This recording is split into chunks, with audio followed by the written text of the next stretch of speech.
Hey guys, welcome back to All Things Knives. It's your host Fletcher, and today we have an unboxing. So without further ado, let's get to it.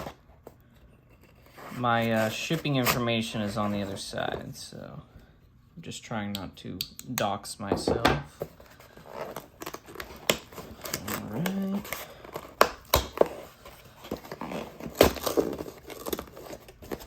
I don't think that's quite how that was supposed to open, but that's how it went. I was actually really excited to get one of these because I thought they would be gone.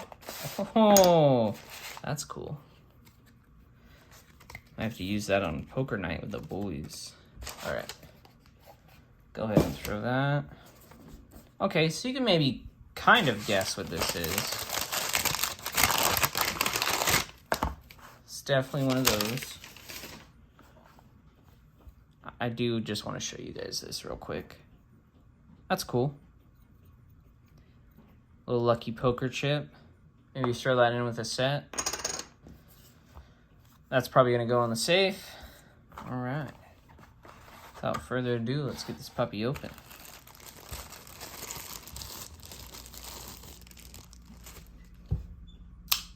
Boom. Look at that.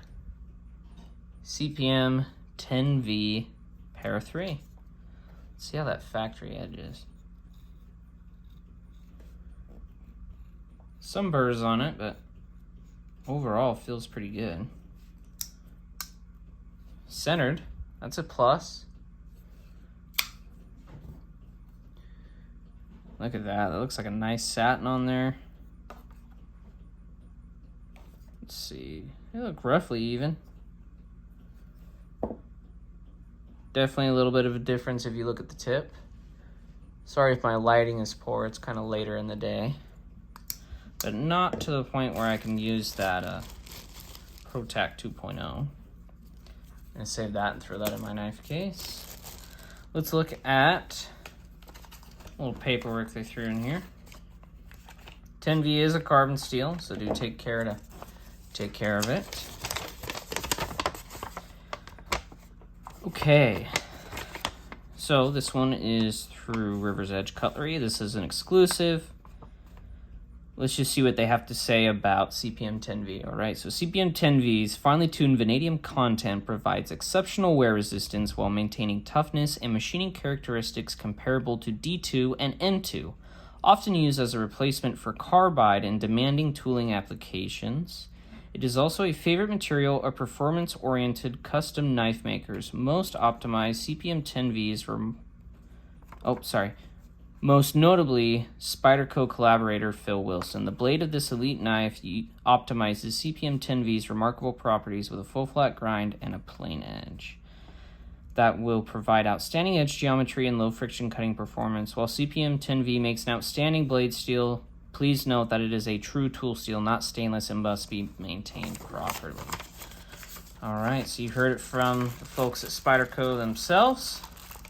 Make sure to keep this guy taken care of. So let's go ahead and throw that box off to the side. Get everything else out of the way. All right. So this is their satin variant. They did have a DLC, which I think went rather quick. I think they tried to sell these at Blade Show and did. And I think it's whatever was left is what was sold. I believe I picked this guy up for $180 after tax and shipping. I think shipping was free. Feels like your standard pair 3 with the G10. The brown looks rather nice with the satin. I do tend to like the brown and DLC combo, but I think this will give a good opportunity to test the properties of 10V. So I did just come off the tails of K390. I am almost done with that.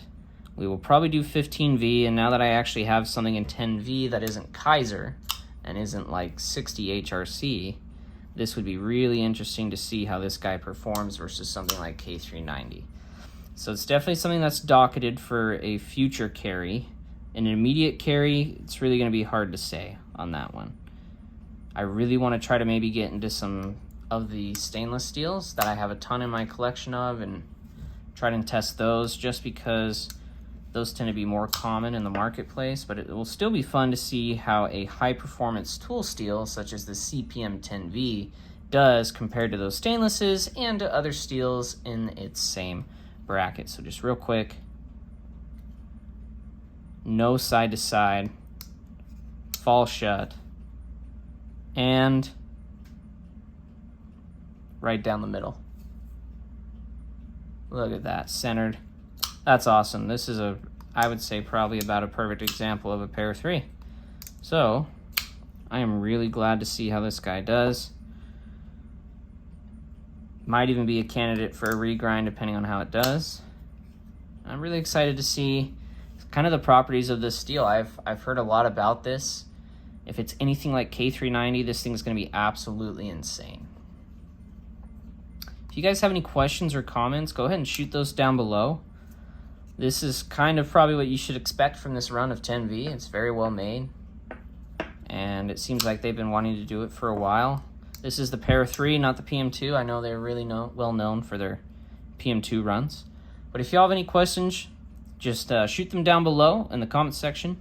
If you guys like this video, go ahead and give it a thumbs up. If you would like to see more videos like this, go ahead and hit that subscribe button and the notification bell. That way you guys know when I post more videos like this, and you guys can have more fun content, and I can hear what you guys have to say if you leave a comment down below.